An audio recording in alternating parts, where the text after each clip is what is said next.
Well, it's a big milestone for an organization that keeps us all safe every day of the year, but you might not even know it exists. Local 5 meteorologist Hannah Dennis joins us to explain.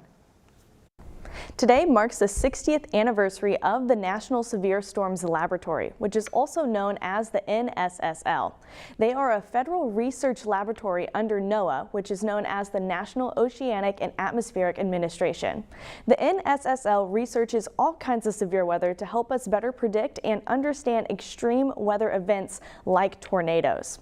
One of their more recent projects included an experimental warn-on forecast system that gave us very helpful information to the National Weather Service on May 21st of this year.